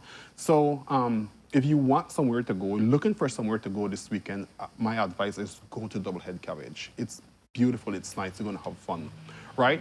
So for this year, we going to do, last year we charged for enter. So this year, we're going to do free parking. Okay, You don't nice. have to pay for parking this year so you just pay your slide fee to go in, and then you're going to have a free parking on Parkway. We have a lot of parking space right now. So that we even do an extension out on a part of the ground so you could have extra parking. So you're going to have a nice, you're going to enter in good and going to exit very, very good. So that is what we did. Those are beautiful. Look at your park. Pictures with the grounds that we get prepared. Wow. We're nice and clean and ready, man. That is at the riverside. So this is our entertainment. And from when La Ruta Maya is finished, the day event is finished, we're going to have a night event. A dance will be taking place at Joyce Place. We're going to have, it's Jensen Grant is his right name. From Honduras will be performing there live.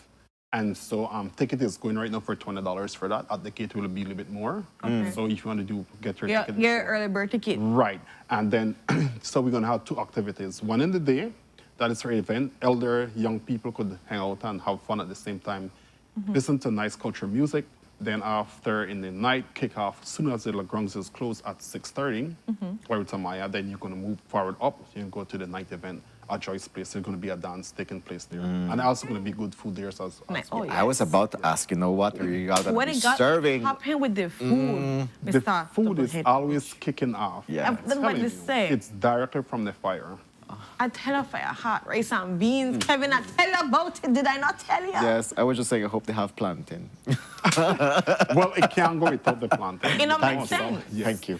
So, like what I said is that I encourage everyone to come and experience what Doublehead's really, really like. Come and see the place, come and see the village.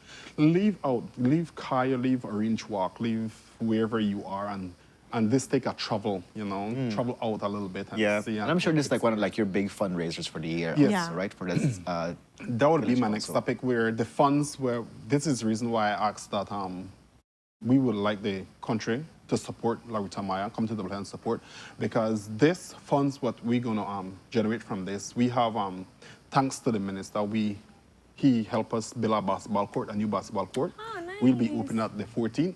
So now the funds that we will generate from La Ruta Maya, we want to open a park beside the basketball court.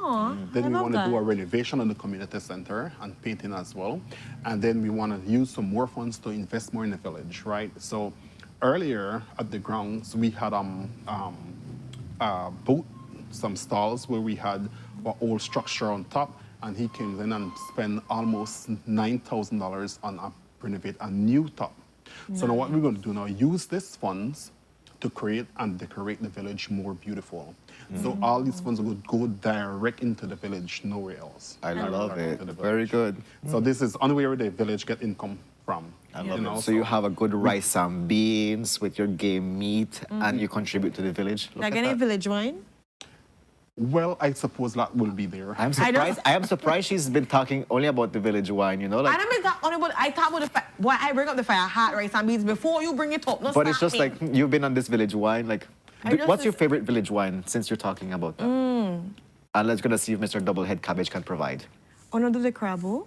Oh, no, yes, there's a gonna be. They're having crab wine. They have, I think, they have sorrel. They have sorrel is also very good. They have all different type. I think they got blackberry. Crabbles. Yes, if I should drink local wine, it will go the blackberry wine. I don't really like local wine because the thing is, that is strong. a long history. Yes, it's strong. No, like the thing is with village wine, you take a leave it, like a little shooks. I don't know. Sounds like the right spirit you will need for the party. And then next they give you a bad hangover. So that is the reason I don't like. And the thing is, it's sweet, and then you're even. It's not that sweet. Well, it depends on what you're trying to get. Because the ones I get, the one that tastes like, oh, it's fine, and then it's not fine.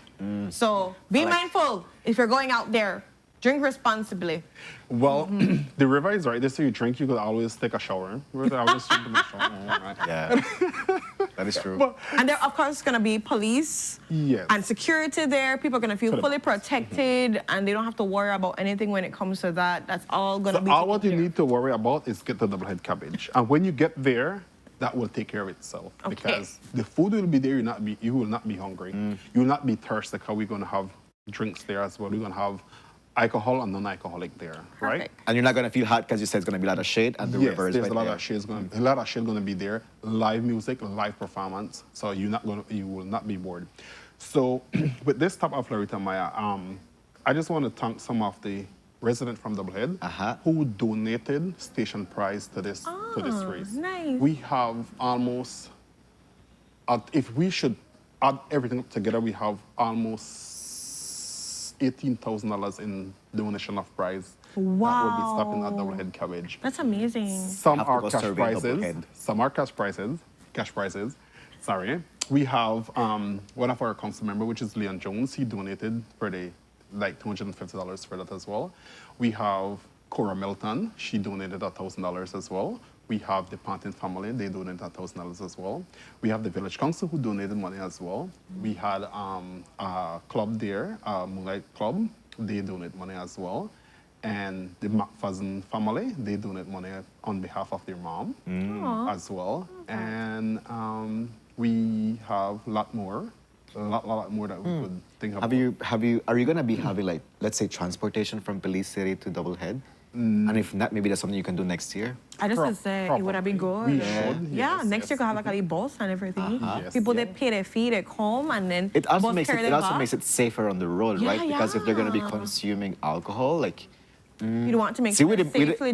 We give you ideas, exactly. But there will be bus traveling from Belize City to Doublehead but not returning. You see another thing. Oh, you want to make the We want return? so maybe next time you have a return bus. Yes. So like after the dance and the festivities and all of that, people can enjoy themselves. We're not going You to be have a almost return. morning.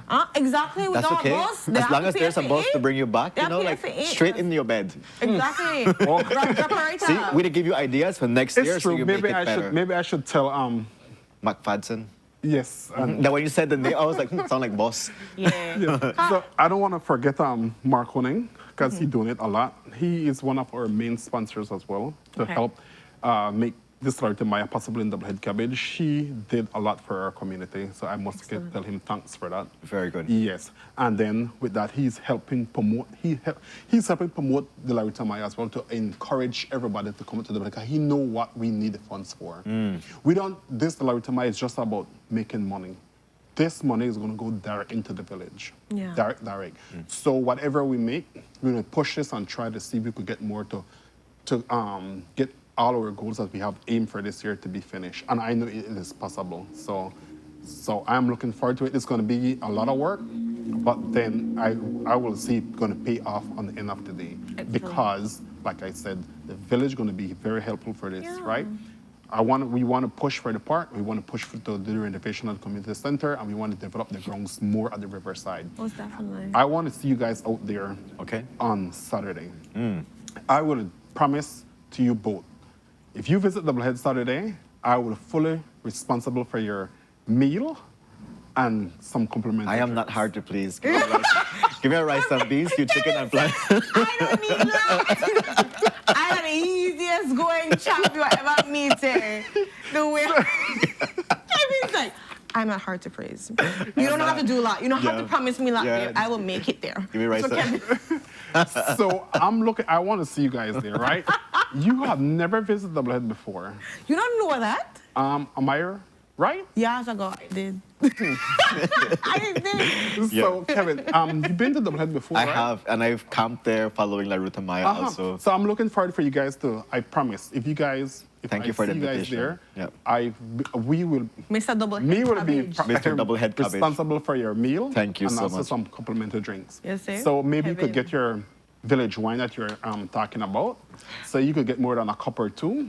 Why And not do a then cup to a village wine? we will One have, cup. there's a lot of stall there, all different type of food, so you could try whatever you decided to, you know. I love it. Things that So happen. I am looking forward to see you there, and I'm looking forward to see you there as well. So I will give you guys free entrance as well. Look at Mr. Doublehead Cabbage, I promise. I know. Wow. But reminding people when you come out, please take care of Doublehead Cabbage too. Don't be throwing up garbage all around the place. We have some. We will have some trash bin out there. Yeah, but we still, have you know, a like trash it's bin. important to give people that Yeah, reminder. give it a reminder. Right. Yes. Drink responsibly, respect each other out there, no kind of fights. And so make we have a good harmony with the villagers, because village life is just beautiful. So make we do all of that. Some people will probably ask, where is Doublehead? That is a good question. Where is Doublehead? All right. Tell me. You leave Ladyville, you get the boom cut off, you turn in. That would be right. Turn into boom, cut off, right? And then from boom to Doublehead going to be 50 minutes drive. Okay. 15. Yes, from Mayoral Boom itself in the village of Mayoral Boom. All right. And you say Down you to can't Doublehead. vote, right? So it's a first-time vote, person, yeah. for the first-time person, for somebody who's going to drive the first time, going to seem pretty long. Going somewhere for the first time always feel long. That is true. Coming out is always short. A quick thing. Right, so it's not too far. Right, so when you get there, you're going to see signs said La Ruta Maya this way, and from the main road, where the riverside is only like less than a minute drive. Okay. So it's very, very close. It's Yeah. beautiful. It's going to go for a nice adventure. Very good. And I just have to say congratulations to you and your team for preparing the area to welcome definitely. all the visitors that will come this weekend. The Doublehead Cabbage, enjoy all the goodness that you prepared. And thank you also for letting us know what the proceeds will go to. Yeah. So we definitely want to see, your village get beautiful and all your plans come to fruition. Yeah, we want more beauty. It's only possible vibes. if everyone from Belize City, surrounding village, surrounding area, visit Doublehead, and you too visit Doublehead. It's possible. Very good. Somebody said, I hope Doublehead have wheelchair access too. So I should throw that out there. Yes. So, Mr. Chairman, if not, make sure it happen. All right. I 100% guarantee that will Somebody put He said it ground solid. Rasta said 2 head of cabbage. You know, I was asking, you know, what's the origin of the village? Yes, so when you put 2 heads together, you think more bright and you think more fast. So. There you go. But what question was asked to me by Kevin? He wanted to know if the head cabbage was the cabbage itself. I was like, they name it after the guys, I didn't take on off air. Yeah. We have another segment to go through. Guys, make sure if you want to go anywhere, you want to go to Double Head Cabbage for La Ruta Maya this Saturday. Come out and enjoy yourself. Safe, great time, free parking. They have concerts. There's going to have great food, a good ambience and vibe. Come out as early as 10:30. You can come out and make sure you get yourself there. So without any further ado, we go to our next commercial break and we'll be right back. Stay tuned.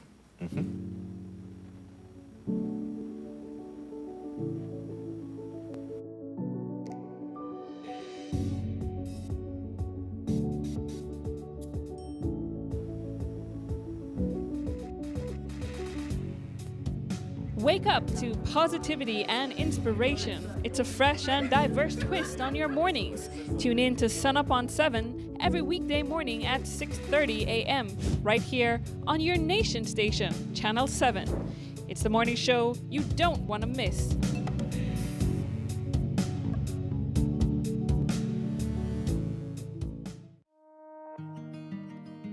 The roads of Belize connect us all.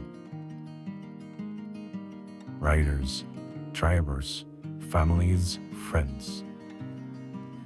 Every day begins with a little routine and the confidence that life's journeys are protected. From school drop-off through the daily grind and everything in between, each with different roads ahead, yet one common goal: to arrive safely.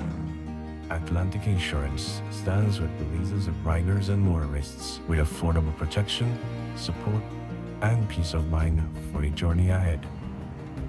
For the roads we share and the lives we protect, Atlantic Insurance is by your side, insuring you from life's unexpected. Atlantic Insurance, insuring you from life's unexpected. Welcome to the V Department Store. We are conveniently located on Coney Drive in Belize City. That's right on Coney Drive in Belize City.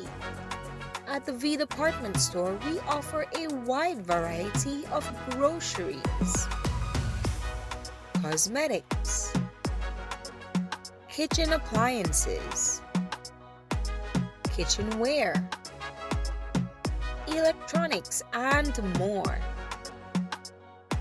We've also recently expanded to the 2nd floor to better meet your household and office furniture needs. We now have a wide variety of furniture, home decor, and accessories. We have a shared vision for a comfortable and customer-friendly shopping experience. Visit us today and be warmly greeted by our reasonable prices and cordial staff. The V Department Store. Experience the ultimate shopping destination.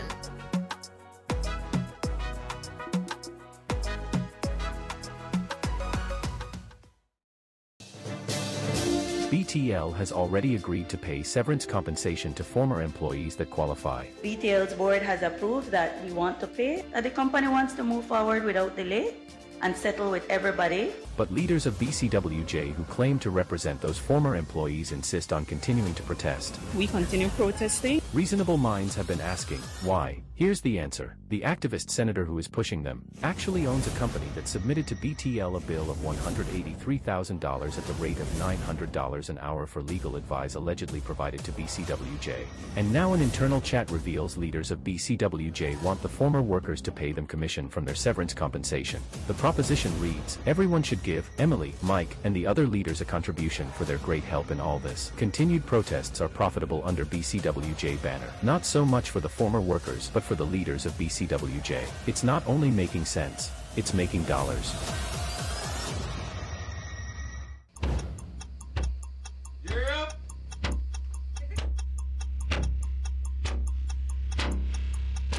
These charter mints aren't We're navigating along the coastline. This morning, the 2023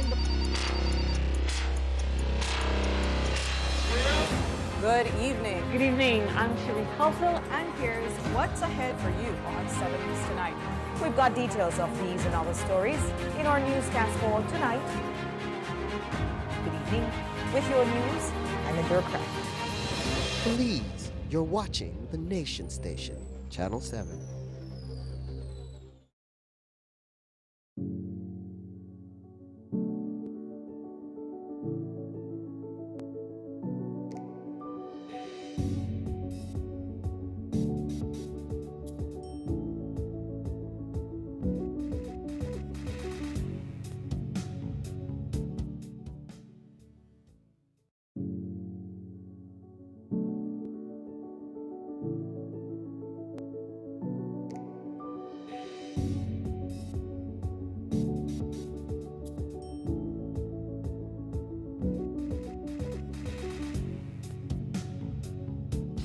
Good morning, everyone. Welcome back to your Wednesday episode of Sunup on 7. We are very excited about an announcement that we're about to make because the University of Belize has recently reinstated their history program. So we're going to give out more details about that shortly. But we're also going to talk about what does the Department of Language and Arts has to offer at the University of Belize. So enrollment process is ongoing at the moment. So definitely if you're piqued in the interest about that, we're going to give you some more details. Before we get into that conversation, let's introduce our guests. We have Mr. Obaldemir Guerra joining us. He's the chair of the Faculty of Arts and Education.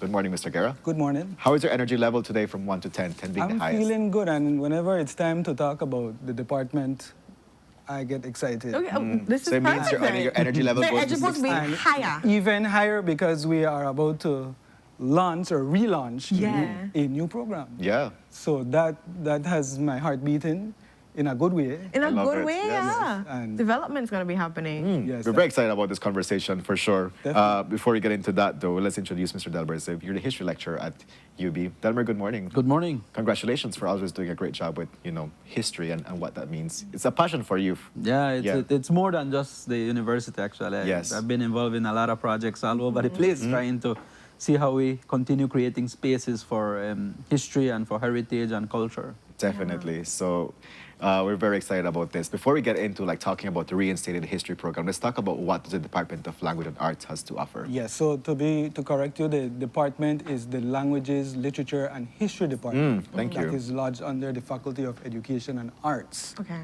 In that department, which I chair, Okay. we offer several programs in those various areas. So we have an associate and bachelor's degree programs in English. Okay. We offer a bachelor's degree in English education.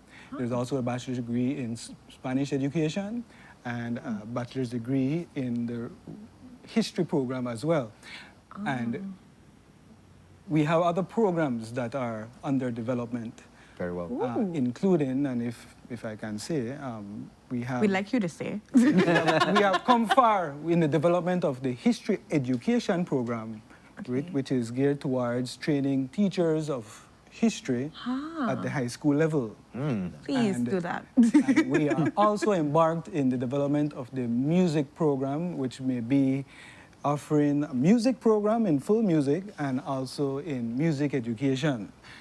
So the department has been really engaged in program development and going through all the procedures, institutional, and in some case, having to go through various layers of the Ministry of Education when it comes to education programs to have these programs endorsed and then approved.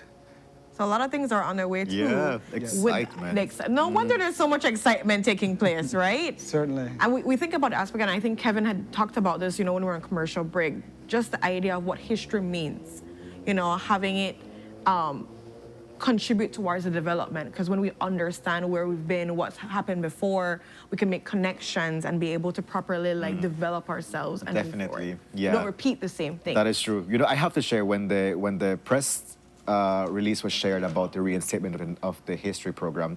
I like what it was said there. It said the program will provide critical analytical skills, a profound sense of national consciousness, and a knowledge to contribute to national development.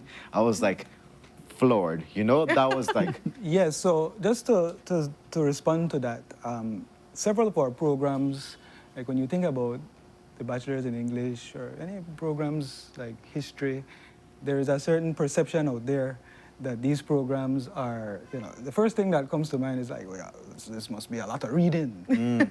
And yes, it is. It has, right? it has some reading in there, But, yeah. program review is an opportunity, as Delmer can tell you, for a sort of rebranding so that we can really get out there the practical skills that these programs are preparing you for, right? So this is a good way to segue to the program, the history program, and some of those skills that it is looking at, developing. Interesting. So, Well, yeah. well, perhaps I can comment a bit on the program itself. yeah. I think over the past probably 5 years, I've been invited to a lot of workshops all over the country with niche. I'm grateful for their invitations. And one of the things that always comes about is what are the universities in Belize doing with many of these cultural knowledge bearers saying, you know, we have this knowledge in our communities. We know this is part of our cultural diversity. Our languages are out here. What are the universities doing? And perhaps this is one of the responses that we have from our national university to say, look, this is very important for our national development.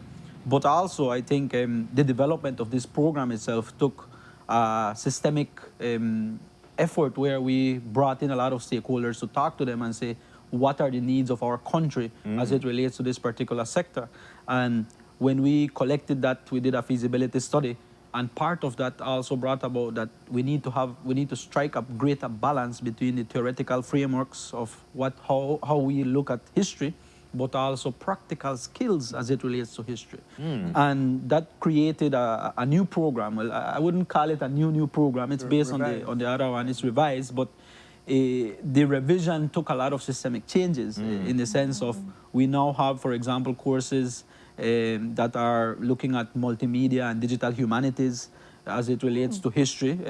As you would know, right, we are going towards the digital age, and a lot of people tend to think of history and digitization as separate, but really it's together, right?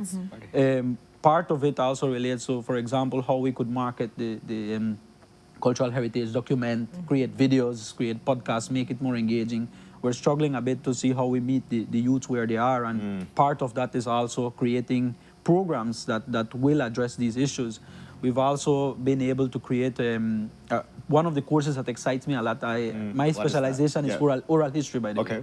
We're going to be having a course now on community memory and oral history, which is really going into communities and trying to collect what are the historical memories of the community. And some people will say, well, why does it matter? Well, it does matter because really you have a lot of lessons from these communities that inform whenever any change happens in a community. Looking back is always important because that will inform how the today and the future will go. And the other element to that is that we are also, although we are closely related to archival work, doing archives research and documentation, we do more the research side. Now we have a course that will teach you an introduction on how to do archival work or how to manage archival documents and so forth, which is also one of the needs that we have recognized. And just so you are aware as well, in the past 4 years, we've been graduating students, and all of them, some of them actually had not even graduated and they already have a job because there is a need for this field, right? There is a need in the archives, there's a need in cultural organizations, there's a need at high schools where, especially I think you mentioned, well, we need to have trained teachers. That's one of the things that we're looking closely at because we need to have teachers who are able to understand some of these concepts. And not only understand the history, because anybody could read history, but how you teach it. Yes. And I think that's one of the things digestible. that we need to bridge primarily because, again, we're trying to meet the youths where they are, right? And doing that requires a lot of creativity. And I always say teaching is an art, right? And it is an art that you need to align with history in order for you to give a lesson that will blow people out, blow people away. You know? And they could remember it and they want to talk about it too. And they want like, I learned this today in class, and they want to actually let people know about their history, be excited about it. That is true. And thank you so much for giving us the context as to like the development of this program, you know, and what people can expect from it. That was a proper teaser into encourage people to sign up. So in that regard, who is this program catering for? Well, it's catering for people who are interested in being in the culture sector, being in the education sector. But also, we're very much interested in seeing how we empower people to create their own avenues for entrepreneurship. Like, you know, we don't often look at some of these programs as elements of business. However, more and more, especially since we're a tourist, we have a very strong tourist economy.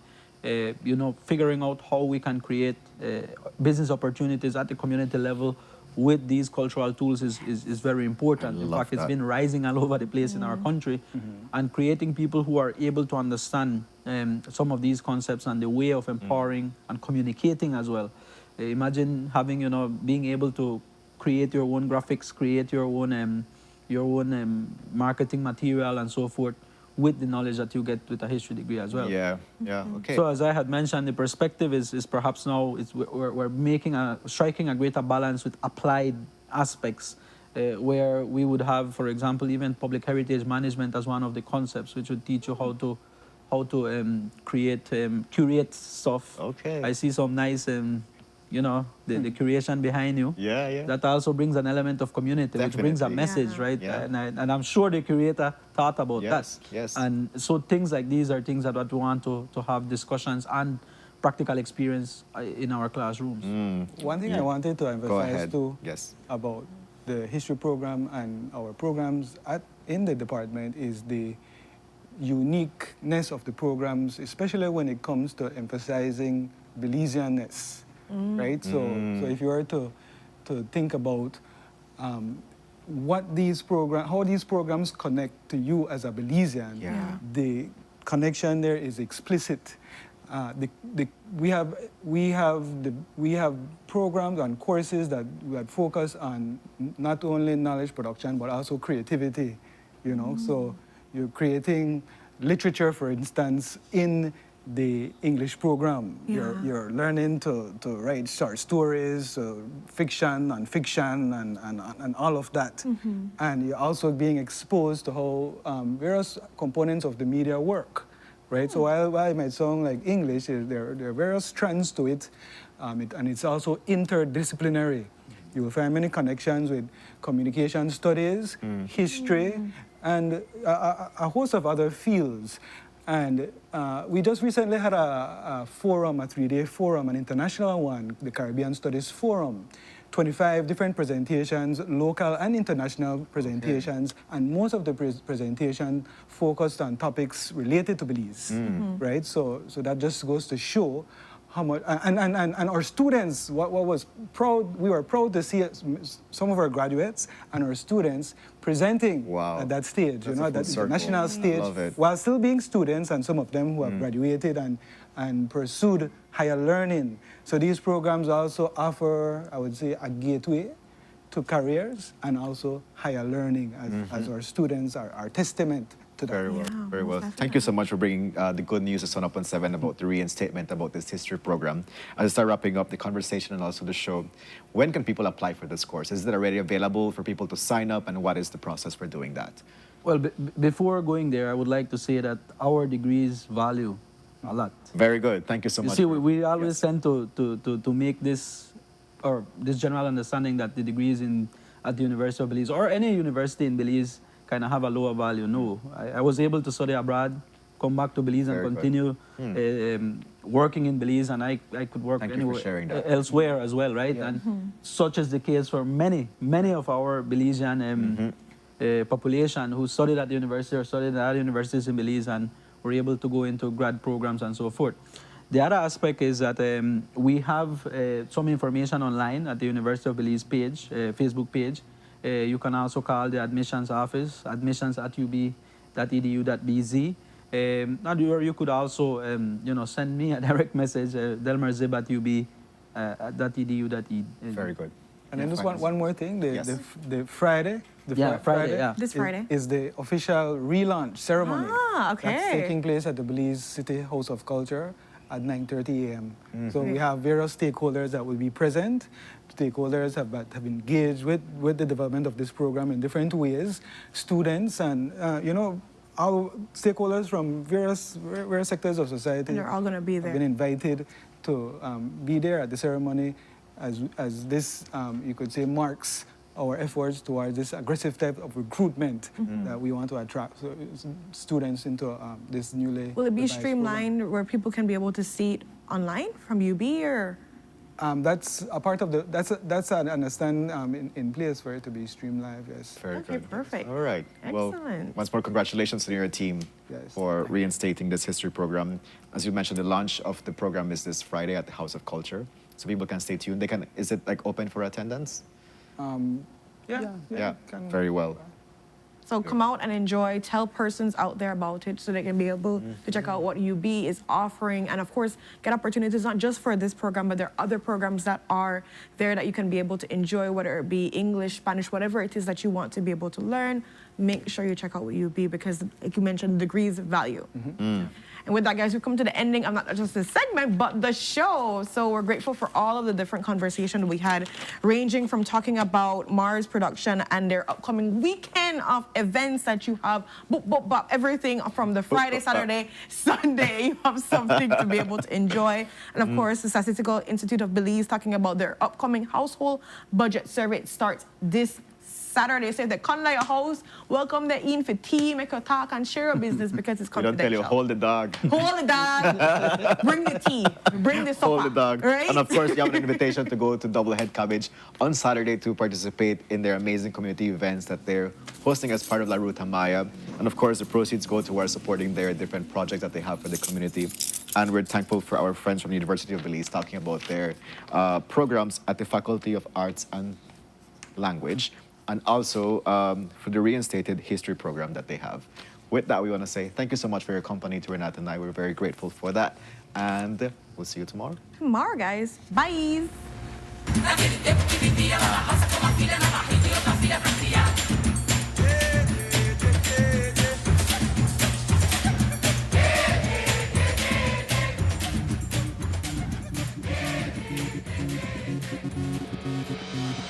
A place to call your home, a place where you can grow.